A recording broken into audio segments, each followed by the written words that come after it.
A battle that even Albert Einstein warned was among the most disturbing political phenomena of our time. So get ready to dive into the unknown. Again, my name's Tony Sweet with Truth Be Told. Please welcome to the Truth Be Told studios for the first time, Ken McCarthy.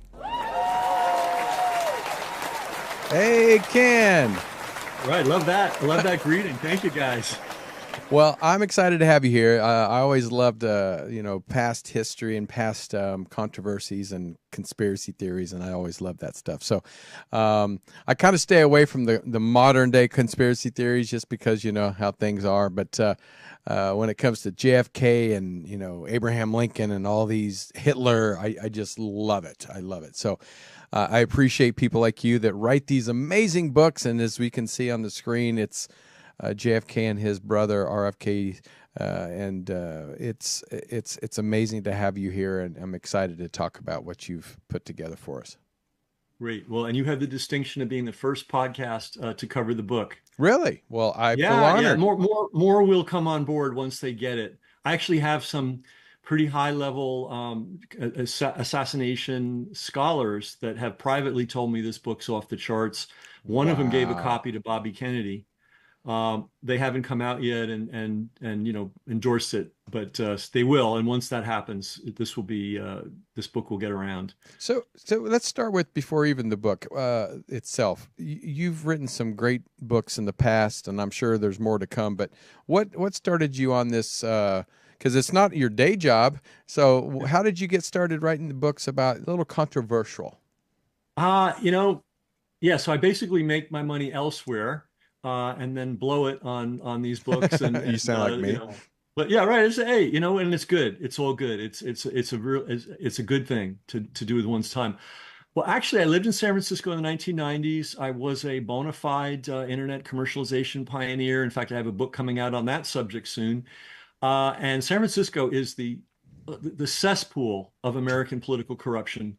And I saw things going on that I couldn't even believe. And by the way, how many people know that Kamala Harris, Gavin Newsom, Dianne Feinstein, and the other one, oh, I can't think of her name. I always forget it. I want to block her name out. All three of those people are products of one political machine, and that is the Willie Brown machine. Huh. So anyway, I was there when Willie Brown was destroying San Francisco, getting the destruction He of was the San mayor, Francisco. correct? He was the mayor. Yeah, Yeah. he was the mayor for a while. And he brought all those people in, trained them up, got them their leg up, and now they're out there doing what they do. And I looked at San Francisco, and I was really in. I mean, I have been to events, small events, where there were three billionaires in the room, Hmm. like a 20-person cocktail party. So I was at that level. But then I would walk around the streets of San Francisco in the 90s, and now it's much worse. But I would walk around the streets of San Francisco and go, what the heck's happening to this city? And I'd hear about the kids, there's no hot water in the bathrooms in the public schools. Hmm. I mean, it's just horrific. And I thought, this is the first digital age banana republic. And boy, was I right. So I wanted more local reporting because the local reporting predictably is terrible. Mainstream news media people are horrible, in my opinion, for the most part. So as a model, like a demo model, I started doing in-depth reporting. In fact, believe it or not, they say the first news blog in history was 1998, Hmm. and it was about a hurricane.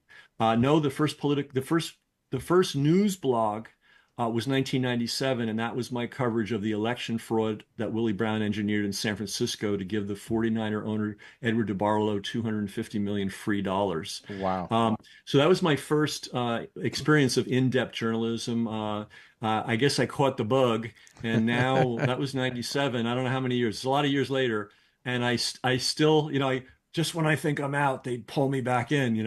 There's Uh, always something. There's always something it's going on. So. always something, and I always say, "That's it. I'm done. I've done my bit. Now I'm going to enjoy myself."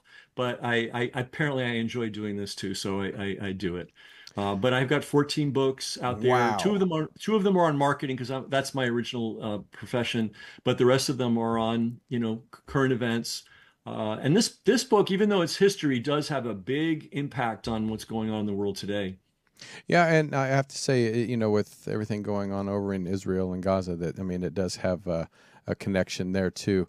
And because in fact, I wanted to start with with talking about how even JFK because on his about how his perspective on Israel and the reflection of some of his statements and influence that the U.S. foreign policy had during his administration. Can you talk a little bit about some of his reflections on and perspective on Israel? Absolutely. And it's not just Israel. He does not get the credit that he deserves. The right wingers love to trash him. Right. And even the left wingers like Noam Chomsky like to say, well, he was just a cold warrior. He was just another one of those guys. I loved him. I thought he was great. Well, you know what? Here's the truth about JFK. Was he perfect? No. Am I No, perfect? nobody's perfect. Has any human being ever lived? No, of course not. No, it's But kidding. but maybe yeah, you and me are the one We're except the two perfect exceptions. ones. Yes. But he was truly an anti-imperialist. Okay, we even have a book on that, and I'll just show. It's called John F. Kennedy, Anti-Imperialist, right? And even when he was a senator in Massachusetts, when there was no political advantage to him at all, he gave long speeches from the Senate floor saying, "Look, we've got the French in Indochina. We got to stop this because it was a war then. Right. The war in Vietnam went on forever, and it Ever. started with the French. And he was saying, look, guys, this is not good. This is not good for the planet. It's not good for the Vietnamese people. It's not even good for the French." He also gave a very long speech about France was also in Algeria fighting a counterinsurgency war and killing lots and lots of civilians. And again, there was no benefit to him to give these speeches. In fact, he was swimming against the tide. So John F. Kennedy, and you never hear about this, right? Right. John F. Kennedy had a long history of standing up for the United States being a force of good. He said, let's be competitive with the rest of the world. All right. But let's be friendly with the rest of the world. Right. Let's not. He was against coups. He was against assassinations. He was against all this stuff. And of course, there were a lot of people embedded in the Washington, D.C. Right. Right. monster who love all that stuff and make their bread and butter from it. So he already was long along. He was far along the anti-imperialist path. Now he had actually been to Palestine before it became Israel, and he wrote a letter to his dad, and it appears in the book. And he very respectful, very sympathetic to the people that were emigrating to Israel. But he said, this is not going to end well unless unless the people that are moving in here start calming down a little bit. Right. And Right. there's even a quote. Do I have it in the book? Yeah. He said, I cannot, well, this was a speech he gave later in 1963. I cannot believe that Israel has any real desire to remain indefinitely a garrison state surrounded by fear and hate. So he was aware in the 60s, and by the way, many great Americans, generals, secretaries of state, were very concerned about this this splitting up of Palestine, and we're going to give one half to one group and one half to another group. And you know who was concerned? And we have his letter in the book too. Albert Einstein. Which, when I heard that's in your book. I mean, who talks about that? I don't remember hearing that before. You never did, and start, until I started researching, I never did either. Since we brought up Albert Einstein, let me give you everybody needs to know this little historical fact. During the Nazi era, the Nazis passed a law called the Nuremberg Laws, and basically first they paved the road by saying we need to know who every Jew is. We need to know their Right. name, their address. If you got 3 drops of Jewish blood, you're Jewish, and you got to go into the database, which, by the way, IBM provided them to build. This is a really interesting part of history. Without IBM, we might not have ever had some of those problems that occurred there. So once they did that database, then they said a couple of years later, hey, you know what? If you're Jewish, you can't be a professor. You can't be the head of a medical faculty. You can't be the head of a hospital. And all these very skilled, very talented, very dedicated human beings were kicked to the curb. Einstein was one of them. Wow. Guess what the first? Guess what Talk the about a first? mistake. I mean, idiocy, right? Well, Yeah. that's the thing about tyrants, right? They're good bullies, but they're basically brain dead. And thank God they usually shoot themselves in the foot. Right. Unfortunately, they shoot a lot of innocent people along the way. But guess who the first country was to raise their hand and say, Albert, Come come, come over here. a Muslim country, Really? Turkey. I The did not know Turkish that. government, believe me, man, the real, you know this because you've done this show for so Yeah. long. You've probably learned things that you just All the never time. heard of before. And yeah, the Turkish government said, listen, here, Albert Einstein, we know who you are. And here's what we'd like to do. We'd like to make you the head of the physics department of the National University. And then, of course, Princeton came along and said, Albert, we have a better deal. You don't even have to work. We'll give you an office. We'll send you to Princeton. You can wander around the woods thinking great ideas. You don't have to punch a clock. You don't have to say Wow. he went to the United States and got that deal. But the first people that stood up were the Muslim Turks to help a Jewish person. Keep that. Everybody needs Keep to that in know this mind. history. Yeah. And the history is very suppressed. In fact, my book, it, it's all about the suppressed history of what's really going on in Israel, who's really in charge of Israel, what's their fundamental philosophy, and the Kennedys were pushing back hard in the summer of 1963. Hmm. And if you like, I could go into the ways they were pushing back. I would love, yeah, no, please. I want to hear it. Okay. And many of our books, not all of them, but many of our books, we like to have sort of introductory essays, but we also like to have lots of original documents. For example, everybody loves to talk about the Nuremberg Code. Oh, the Nuremberg Code this, the Nuremberg Code that. We're the only people that put the Nuremberg Code into print Hmm. in 12 different languages so that people can instead of talking about it in vague terms, you can hold it in your hands and read it. So that was our philosophy with the RFK JFK book. We have Einstein's letter. He signed an editorial that appeared in the New York Times. We have young John F. Kennedy's letter to his father explaining what he saw in Palestine. We have all these things. So, and then the other th and some of this stuff, the reason you don't know it and the vast majority of people don't know it is a lot of this stuff was classified. Not the Uh, letters to the New York Times, right. but diplomatic cables, telegrams, letters, memorandums. They were literally classified until very recently. So there was no way to know. But now it's 2024 now, Hmm. and we know. So number one, on the JFK side, he was as people that know the history know, he was not a fan of nuclear weapons.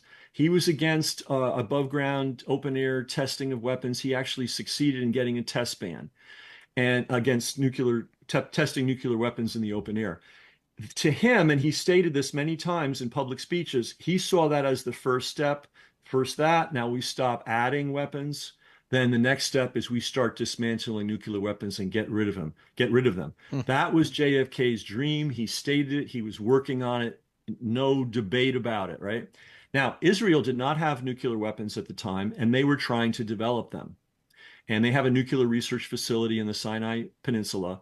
And JFK was writing directly, not he wasn't sending back channel obscure messages by, messenger. He was writing directly to the premier or the prime minister of Israel at the time saying, we have to get into your nuclear research facility and we have to inspect it because you've said that you don't have nuclear weapons, you're not developing them, and we need to confirm that. And if you don't let us in, there's going to be a problem. Now, he wasn't threatening of invasion. He was just saying, we're not going to pay your bills anymore. Right. And people might say, well, oh, this is a conspiracy theory. No, we have the cables, we have the telegrams, we have the letters, and you can read them in the book. I'm a big believer in don't tell people a document exists. Tell them it exists, but let them read it themselves. So Right. that's one of the things in the book. So that's on the JFK side. On the RFK side, and remember, he was Attorney General at the time, Mm-hmm. he was attempting to get the Israeli government to obey the foreign lobbying laws. Okay. Now, Hmm. what are those laws? And we have the text of the law in the book. It's from 1934. FDR put it through because why? The Nazis were trying to influence American government, and Roosevelt realized that's not a good thing. So we need a law to regulate foreign governments when they're doing propaganda in the United States. So the law is very simple. If you're a foreign country, and you want to influence Americans, and if you want to influence more than one American, so I could influence you, right? I could be from, Uzbekistan, and I'll try to influence you. Right. But if there's two of you, if you got your, friend of yours, and we're in a bar, and I'm an agent of that country, and I'm being paid, and I'm trying to influence you, I've just committed a federal crime. I have to actually report, hey, I met with Tony and his friend Bob at the bar and grill, and Mm-hmm. I bought him 2 beers, and I told him Uzbekistan's a great country. I'm required by law to report that I met with you and to show the message that I gave you. Okay. Every country in the world follows that law except one. And I bet you're going to know which one that is. And Robert Kennedy was telling the Israeli government, look, you guys, I mean, he was actually telling the propaganda arm, which was posing as a private foundation, you guys have to follow the law. You can't be influencing our politicians and our news media and throwing money all over the place. You have to show us where your money's coming from, where you're spending it, what the messages are, and how you're disseminating them. And the Israeli government was pushing back hard, and we have all the letters from them pushing back hard in the book. So these two things, and by the way, Israel did get nuclear weapons. They did develop nuclear weapons. Right. So Israel's got nuclear weapons now, and they have a free pass on lobbying, quote, lobbying, I call it bribing, U.S. politicians, news media, and other people. And the Kennedys were trying to shut that down in the summer of 1963. Not a conspiracy theory, not conjecture. We Right. have the actual documents. Finally, they've been declassified. Wow. Wow. And I Yeah. know you have like in your book like 38 historical documents. Is that right? I'd have to, it's a funny thing. I always see these interviews and they ask the author, well, what about this in your book? And the author goes, I have to check my book. I don't know how many. Offhand, I don't know. I'm sorry. But that sounds about right. That sounds about right. So these documents itself, because like you said, many of us that are in this field, we've never heard of these. So how difficult was it to research and discover these documentation? Because like, there's people, I'm surprised they haven't been found before and really made public. Uh, Well, let me explain why you haven't heard about them being made public. A surprising number of assassination researchers hmm, and research organizations and research media happens to be subsidized by people who are very pro-Israel. oh, Okay. got The it. guy who financed Oliver Stone's JFK Hmm. movie is actually the guy that illegally brought triggers for nuclear weapons to Israel. Oh my gosh. Wow. Yeah. Yeah, Wow. I don't have his name offhand, but he's also a Hollywood producer, and he's known as a producer. But his real job was to help Israel get the nuclear bomb, and his job was to ferry illicitly sourced triggers to Israel. So that's the guy that financed JFK. Okay, Wow. now the movie, it gets even. I mean, it doesn't get worse. So here's another example. Some people may be aware of Frank Church. He was a senator in the 1970s. And after J. Edgar Hoover died, finally, may he rest in peace, but I'm glad he's gone. Because he was a terror, Hmm. and everyone was afraid to go against him. But as soon as he died, then you had Watergate as well. Now suddenly people were a little bit more courageous in Congress to do stuff. And what Frank Church did was he did those amazing hearings on the CIA, on JFK assassination, on the RFK Right. assassination, Right. on MK Ultra. Much of what we know about all that stuff came from Frank Church. Oh, Frank Church really? was, oh yeah, man. There's a great book, and it's The Last Honest Man. I think that's the name of it. I think it just came out in 2023 by Tom Rice, Rise, I believe, a very serious scholar. Um, I recommend that book to you and to all your viewers because it's deep. Who financed Frank Church? Well, he was from Idaho. Not a lot of money in Idaho. Idaho's a lovely place.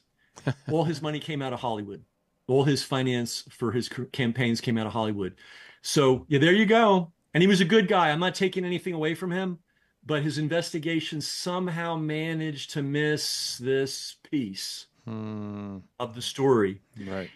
And there's another reason we miss the piece of the story. And this is mind-boggling. And again, it might sound conspiracy theory, but all the scholars, the serious guys agree. There was a guy, very little known. You may know him because you're familiar with assassination history, James Jesus Angleton. Mm. Okay, and he was the head of counterintelligence from roughly 19. I don't have the dates right here, but it was like 55 to 77 or something like that. 20 years. He was very much like J. Edgar Hoover. He was very much like Anthony Fauci. He made his own job, and he kept it. Like he was in for life.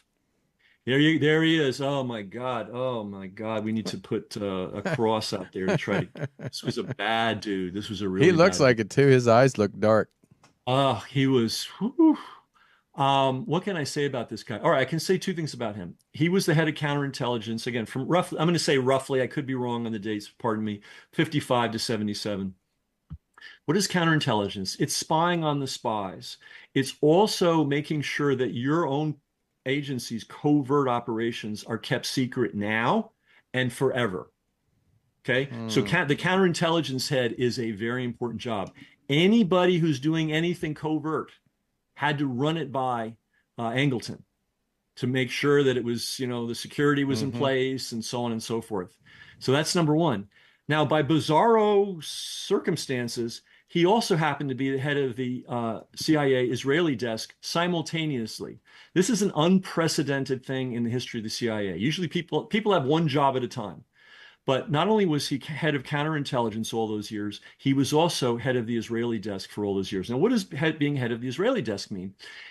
Originally, Central Intelligence was sold as Central Intelligence. We'll get all this intelligence, we'll pile it up, we'll file it. If somebody needs to Right. know something, they'll come in and find out about it, right? Of course, it devolved into this assassination coup, American, brainwashing organization. But before that happened, it was intended to be, the repository of all intelligence, right? So you have desks. There's the Brazil desk. There's the Right. Russia desk. So the guy that runs the desk, all the information. So you're Agent A, and you hear something about Israel, it comes to the Israel desk, right? Agent B, it comes to the Israel desk, and then that gets disseminated. That goes to the rest of the agency. So the guy that runs the desk for any given country essentially is the choke point for all information going to the CIA and therefore the president about a given country. So James Jesus Angleton not only was the head of all secrets for the CIA, he also ran the Israel desk. Wow. Now, it gets even crazier. He was one of the founders of the Mossad. When they were forming the Mossad, he went over and he helped them figure out how to build it. This is not like, oh, this guy's just making stuff up. Read the scholarly work on the history, on the life of James Jesus Angleton. All the scholars, there's nothing controversial about anything I'm saying. He was also, and you know that you can be a Zionist even if you're not Jewish. In fact, Right. apparently there are more Christian Zionists than there are Jews in the world. I did And not by the know way, that. got to say this is very important. Not all Jews are Zionists. In fact, many, many, many of the greatest opponents to Zionism are Jewish people. And that's a long theological Right. story, which we won't get into. And now here's the other thing. You can be an anti-Semite, literally, and a Zionist. And James Jesus Angleton was one of them. He was Wow. raised in a very rarefied environment. He was a WASP. He went to Yale, Mhm. very rich, from a very rich family. And he was a dyed-in-the-wool anti-Semite as a young man. He was a big supporter of Ezra Pound, who was a poet. And Ezra Pound was a flaming anti-Semite and a pro-fascist. But you can be a fascist. Now, this is something else your listeners need to know. You can be a fascist and a Zionist. In fact, until fascism got a bad name, which didn't happen until the 40s, Zionists were very happy to call themselves fascists. Now, Wow. That is oh, talk about a uh, but all this is history, man. None of this is like, oh, he's just making this up. No, this is history. So what happened was huh, you had the Ottoman Empire, and they owned everything. They owned Turkey, they owned Egypt, they owned all the way to Morocco, they owned Palestine, they owned Syria, they owned Lebanon. They were on the wrong side in World War One. Oh well. And so that whole empire got cut up. Britain got Palestine and Egypt. France got Lebanon and Syria and so on. Now, the Zionists, and we'll call them revisionist Zionists because there are different flavors of Zionism. The revisionist Zionists believed, I'm not even kidding, you can read their own literature, that there was something wrong with Jewish people and they needed to be revised and improved. right. That's revisionist Zionism. They needed to be more aggressive, they needed to be more violent, and that because Judaism is actually a pacifist religion. They don't have, they talk about King David and everything, but Right. they really don't have warrior heroes. They have scholar heroes. They have Right. rabbi Right. heroes. They don't have warrior heroes because they believe in peace. That's one of the essences of the religion. Um, so I don't know where am I going with that? So the British were given Palestine to manage until the thing could be sorted out. And the revisionist Zionists who were pouring into Palestine didn't like the British because the British were treating everybody evenly. And the British kind of liked the Palestinians, especially the cops and the troops. Right. Kind of thought the Palestinian people, these kind of nice people. They're very hospitable. They invite us over for tea. So the revisionist Zionists literally paid a pilgrimage to fascist Italy because they believed that Mussolini would be a much better administrator of Palestine. Why? Because they saw what he did to the Ethiopians. One of the very first aerial bombardments of civilians in the history of the world was fascist Italy bombing Ethiopian villages. And the revisionist Zionists looked at that and said, you know what? Mussolini is our kind of guy. So they paid a pilgrimage to Mussolini. Mussolini saw them and said, yeah, we get you. And he allowed about 100 of the revisionist Zionist military people to enroll in the Naval Academy of fascist Italy. Real quick before you go It's on. all history, guys. No, It's no, all it's amazing. It's amazing, and I'm gonna flip the script here. Like Netanyahu, what would he be? What he is now then? What would he be then? okay. His father was a buddy of Mussolini. Ah, because it makes Okay. sense. Because he reminds me of kind of what Mussolini would be like. Absolutely. And Levitinsky. Okay, so Levitinsky was the guy that went and made the deal with Mussolini. Right, Mussolini had a personal secretary, and we're not talking about someone that typed and took, we're talking about somebody that made the world run around him. right. That was Netanyahu's father. Got it. He was one step removed from Mussolini himself. Wow. Net- Okay, that makes sense. I mean, just from the personality wise. Yeah, and see, if you go, if you ever go to next time if you've never been to New York City or you've been or you're going to go whatever, make sure you go to up Fifth Avenue. Hmm. And when you go up Fifth Avenue, you'll eventually run into Central Park. But right before you hit Central Park is Rockefeller Center, Yeah. which was a big deal. It just seems like another bunch of buildings. But when that was built, that was a big deal. Facing Fifth Avenue is a pavilion. I mean, it's an office building, but it was like a pavilion, especially made by the Rockefellers for Mussolini's government. And it's stamped right on it, Italia. Hmm. They loved those guys, the Rockefellers and people like him, like them, loved the fascists. Why? Because the fascists were into destroying labor unions and Ah. beating down the workers. And Mussolini was really good at it. Hitler was really good at it. And they Hmm. thought these guys are pretty good. Hitler was on the cover of Time magazine in the 30s as a great man. So was Mussolini. So you had this energy in Europe, this sort of, Europe went through a lot of stuff, Right. World War Right. I, catastrophe. So you had a lot of social turmoil. And Jewish people were very much on the forefront of reform. Like they were helping develop labor unions, they were agitators. And so I think there was a desire to let's divert a large percentage of the Jewish population into a more fascistic mindset. Let's support them. Let's let them come to our naval academy. Let's help them. Let's send them arms. Let's do, let's, I mean, the revisionist Zionists had many negotiations with the Nazi government. They were not strangers to each other. They spoke on all kinds of issues. So I think that's really what was going on. And if we bring this full circle to James Jesus Angleton, think about this. Angleton was a rabid anti-communist, and I get it. And by the way, Kennedy was not soft on communism.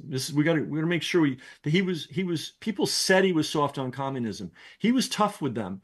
The Cuban Missile Crisis is an example. He told them, "Get those missiles out of Cuba, or we're going to have a problem." And Right. and he stared them down, but people just didn't like, or certain elements of our society didn't like him, and they tagged him with being soft on communism. But anyway, there was a whole rack of people in the 40s and 50s and 60s and 70s in the CIA, in the US government, in the US military, who were rabid anti-communists. Like they didn't want to talk to the communists. They didn't want to find a way of peaceful coexistence with them. They just wanted a constant war state. Angleton was one of them. And all of these people believe that we were actually in a state of active war. And therefore, here's the key: anything goes. Wow. Anything that puts America at risk of the communist menace, anything, we're allowed to do anything Wow. that we want. Yeah. Um, and so we had that kind of fascistic point of view in the CIA at the highest level. It's very important everybody understand James Jesus Angleton was not just another guy. He survived 5 different CIA directors. Like Dulles got fired. I think Hmm. most people that are aware of the history know that Allen Dulles was fired by JFK. JFK didn't even know to fire Jesus Angleton because he was so well protected. And Angleton stayed on all the way to the mid 70s. Angleton had another job, and this brings it full circle. He was the chief cleanup artist after the JFK assassination. Okay. I'll give you 2 examples of how this worked. You and remember, we're in 2024. Nobody knew this stuff in the 60s, 70s, 80s, 90s, 2000s because so much of it was classified.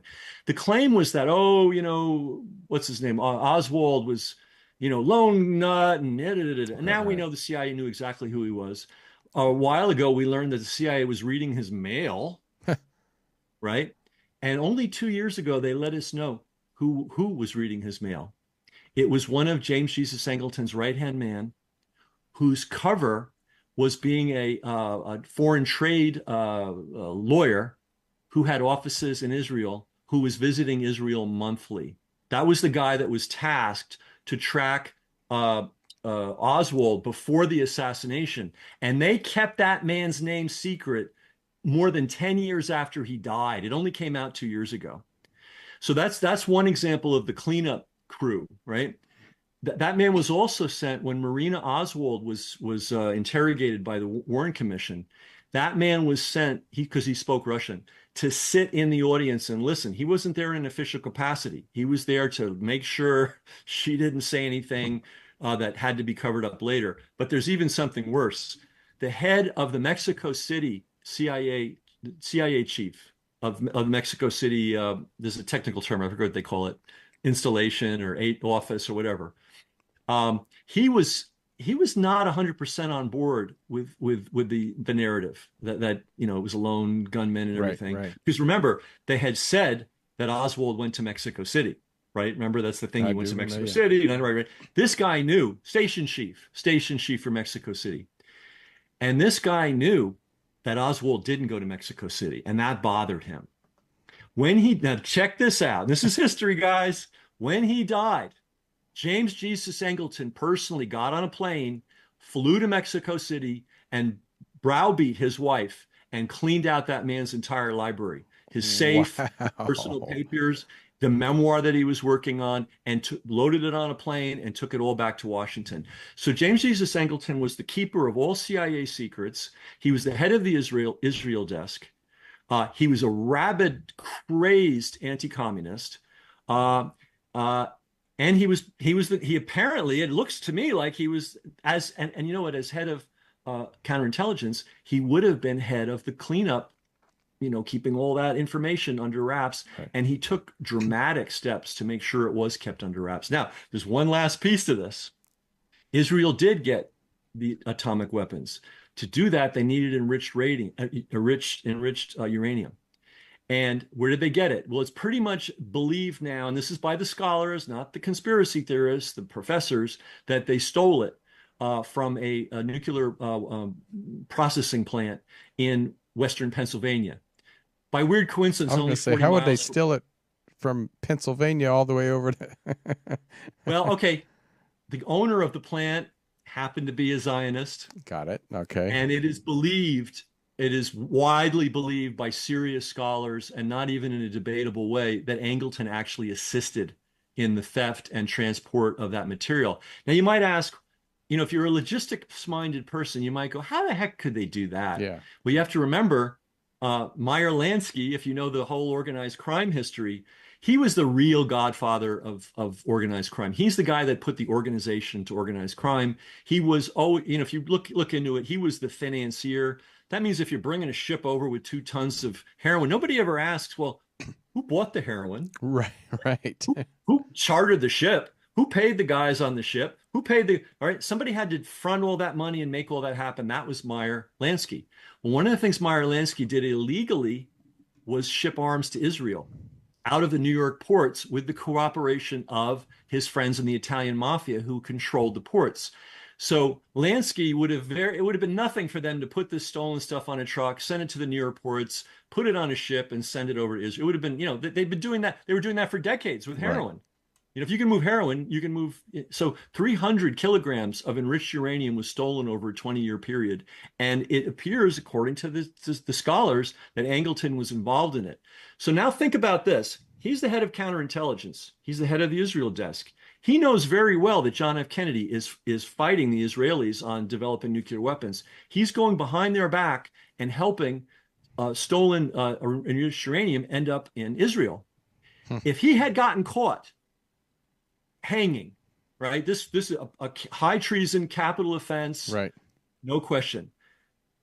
The battle was going on between the Kennedys and the Israelis government in the summer of 1963. We all know what happened in the fall of 1963, and we all know what happened in 1968.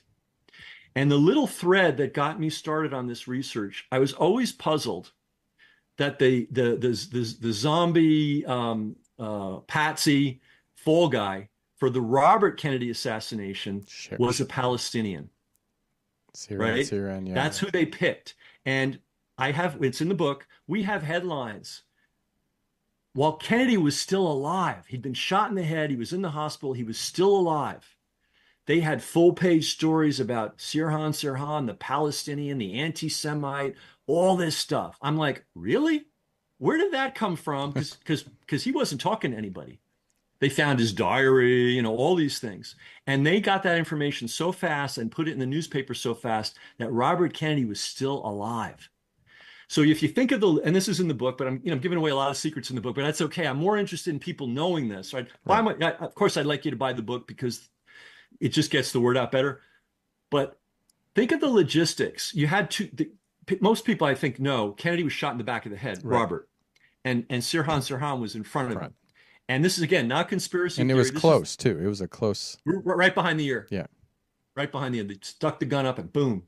And, you don't have to be and the guy that determined that was the chief medical examiner of Los Angeles County. It wasn't like, guy in his basement coming up with theories. It was the guy that did this for a living, right? And had previous to that been considered extremely skilled in what he did. So you don't need a PhD to know you can't shoot somebody behind the ear if they're 3 or 4 feet in front of you. Wow. Okay. So no doubt Sirhan was there. No doubt he had a pistol. No doubt he was pulling a trigger. Bullets, it was probably blanks because, there should have been, and it's a long story, but 11 shots came out of his I think he had a weird 8-shot revolver, which I find very strange, but that was the nature of the gun. But 11 shots came out. So the whole story, he wasn't the guy that did the killing. Somebody behind Kennedy did the killing. And if you think of logistics, you have one guy suddenly firing, everybody looks at him, and then one guy, all he has just to do is come back, it's over. And everybody's looking over there. It's easiest. I mean, it's not a nice thing to say, but it's the easiest thing in the world. So there was a lot of organization there. You had to get the shooter there. They had to know Kennedy was going to be there. You had to get Sirhan there. You had to hypnotize Sirhan because it's pretty clear. In fact, one of the things we have in the book is a reference to a guy that's never talked about. And sadly, he just died a couple of years ago. This guy was a professor at Harvard University, Harvard Medical School for 38 years. He was one of the leading experts on hypnotism and trauma. And he had spent, I think, 120, something like that, hours examining Sirhan Sirhan. Wow. And he came to the conclusion that Sirhan Sirhan was like the Michael Jordan of hypnotizable people. Like we're all hypnotizable to a degree. Some of us are more resistant than others. Right. And some of us, you just say, bark like a dog, and the guy's barking. And that was really how Sirhan was. And even with all that, they had handlers for him, the girl in the polka dot dress who everybody saw. We even had the original UPI press bulletin saying police are looking for a girl in a polka dot dress who accompanied Sirhan Sirhan to the hotel. So logistics, somebody had to plan all that, and get all that going. And I have I know, I'm going to say, I know they didn't have one potential zombie guy. They had a bunch of them. They had a whole inventory of them that they could pull off the shelf at any time. Why did they choose a Palestinian? And why did they stick an article that was 3 weeks old Right. in his pocket Right. about Kennedy. It just, they were framing this guy, but they weren't just framing any old patsy. They wanted to frame a Palestinian. I puzzled over that for years. And then I learned who James Jesus Angleton was in detail. And I'm like, oh my God. And the more I dig into this guy, I'm still coming up with revelations even after the book's out.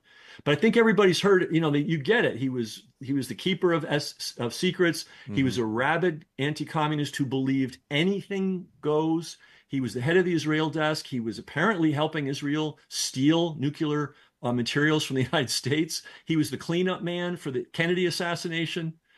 And one other thing. He was the security guy for MK Ultra. It was his Oh my job. God. Yeah, because think about it. He was the keeper of all CIA secrets. And I don't mean he kept them in a drawer. I mean, he had to operationally work with everybody to figure out, how do we keep the secret? And if it does get out, how do we make it disappear? That was his job. Wow. So I'm not saying he did it, but I'm saying if we're serious about figuring out who did this, especially Robert Kennedy, I personally feel it's a slam dunk, but you know, we probably need more information to know for sure. But if we're looking for, they always talk about the Cubans did it, the Soviets did it, the mob did it, the CIA did it, but that's too vague to be useful. We And need it's to know too the guy, convenient. right? Right? Hey, you know what? There's this thing called Microsoft, and the tech guys did it. No, Bill Gates started you know what I mean? Like there was a guy that started the company and made it all happen. That's the level of detail we need to know. And I want to bring this full circle. The assassination research community, for some reason, up until now, and I'm praying they change their spots, doesn't want to get into that level of detail. They want to talk about the angle, the gun, that was the sun in his eyes, and all that stuff's important. But we need to know who did it. And here's one last thing. They finally got rid of Angleton in '77. A new CIA guy came in, and Angleton was an alcoholic. He was very disruptive. He was just a train wreck, and he was finally fired. Wow. Wow. But it took all those years to get rid of him. He lasted a long, long time. Well, before we get out of here, and I definitely going to have you back for a part 2. If it's not this book, well, you have other books I'd love to talk to you about. But we talked about Netanyahu, who he would be back in that era. How do you feel JFK and RFK would deal with the situation that's going on in Israel and Gaza and all in that area now? If they were if they were in that same mindset from 1961 to 1963. Okay, two things. One, the tragedy is, had they lived, we never would have gotten to this point, because Israel wouldn't have gotten nuclear weapons, and they would have had to report their foreign lobbying. We know what JFK would have done, because he did it with the French in Algeria. The Algerian people, whose land it was, were fighting against the French in a very serious war. And he was on the side of the Algerians. In fact, when Algeria finally won, he brought the new president of Algeria, I forget what they do, 62 gun salute. He had all the different, like the color guards, not just 3 guys, but like 20 guys deep for each of the military branches of the military. He had the vice president. He honored that man to the nth degree. We know Kennedy wanted peace in the Middle East. He was respectful and supportive of Jewish people. He was not into Zionist aggression and criminality. And he was pushing back on it. So number one, it never would have happened if they had lived, in my opinion. And number two, he would not be tolerating what's going on at all now. Yeah. And we keep getting told that, oh, this is a special relationship and it's cemented in stone and it's always been this way. Not true. Not true. And it's, not only are we harming other people, we're harming our nation's reputation around the world. By being involved in this the way we're involved. We're the ones paying the bills. The day we stop paying the bills is the day the assault on the civilians stops. It'll be that fast. So that's my answer to your question. No, I'm glad, because you answered it, and I appreciate that. Just because I feel that we always say woulda, shoulda, coulda, and what if and how America and how the world would be completely different if he would have lived. And so, but Well, this book, I hope everybody can go out and pick it up. Just go to Amazon, and you can also go to JFKantiwar.com, and you can check out some of his other books. But pick it up on Amazon, and leave a great review, and leave a 5-star. We'd love to see that. And Ken, thank you for being one of those warriors of going out and doing the work that many of us just sometimes think about and never get the chance to do or have the energy to do. So I appreciate you doing that. Everybody does their bit. You know, we're a beautiful and noble and generous and kind people. Yeah. And what's going on with our government is not a representation of us, and we need to step up and say no. Yeah. And I always say it's never, the Russian people, it's never the Israelis, the people itself. It's, Palestine. It's not the people. It's always the governments that are the ones that give the countries the bad name. It's not the people. So hopefully one day we will have the peace that we all deserve. But until then, let's just keep supporting each other as much as we can. So, but I appreciate you, Ken, and I hope you come back soon. Thanks for having me. Of course. And thank you, everybody, like I said, for being part of this show today. Ken McCarthy, pick up his book one more time and go to Amazon, and you can go to jfkantiwar.com and support all these amazing authors that take their time and energy and their own money to go out and make these hidden secrets known. So, but thank you for supporting Truth Be Told, that every Friday here at 3 p.m. On the Club Paranormal Network. And you have Robert Hensley on Monday with Minutemen Report, Bonnie Burkert on Wednesday with Truth Be Told Transformation, and, of course, me every Friday. But until then, take care.